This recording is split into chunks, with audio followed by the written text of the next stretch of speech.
visiblement, ils étaient détenus par les djihadistes qu'on peut considérer comme étant proches ou même étant carrément Al-Nosra.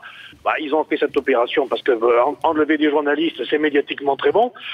Ces gens-là, écoutez, ils ont dû être contactés, je pense, au cours des dernières semaines, au cours des derniers mois, par les intermédiaires de la diplomatie française, mais plus vraisemblablement par des intermédiaires de pays qui nous sont proches, à savoir les Émirats Arabes Unis et peut-être le Qatar, mais plus vraisemblablement les Émirats Arabes Unis. Moi, j'ai eu l'occasion, il y a une dizaine de jours de cela, de m'entretenir avec un certain nombre de responsables de services de renseignement des Émirats Arabes Unis, et j'ai fait comprendre qu'ils étaient à la manœuvre, tout simplement pour nous permettre d'avancer dans ce dossier.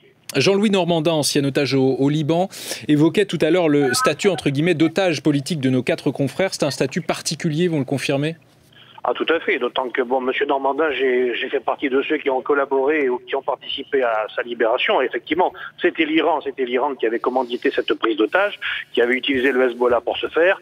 Et par contre, dans notre prise d'otage, de nos 4 confrères, nous sommes en direct avec les preneurs d'otages, qui eux, effectivement, ont pris des otages tout simplement pour essayer d'influencer la politique étrangère de la France. Or, finalement, ça ne sert pas à grand-chose, parce que la politique étrangère de la France, elle est clairement dans le combat anti-Assad. Donc, d'une certaine manière, ce sont nos alliés qui ont enlevé nos journalistes. C'est un peu paradoxal. Alain Marceau, c'est la différence qui s'est passée pour M. Normandin. Alain Marceau, on se souvient évidemment de la doctrine avancée par François Hollande à son arrivée au pouvoir. Pas de rançon pour les libérations d'otages. Est-ce qu'on peut s'imaginer de manière crédible qu'il n'y a eu aucune rançon ?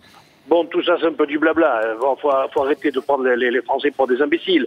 Si c'est pas nous qui payons directement, ils sont payés indirectement. Il faut que vous sachiez, par exemple, que en ce qui concerne nos otages du Cameroun, l'argent qui a été versé par la compagnie d'assurance a même été détourné par le chef de la police. Donc, il y a toujours quelqu'un qui paye à un moment ou à un autre. Dans cette affaire, il est possible que le paiement se soit fait par des livraisons d'armes ou par tout autre avantage que nous n'avons pas donné directement, mais qui ont été versés sans doute par les Émirats Arabes Unis ou par nos véritables alliés sur la zone.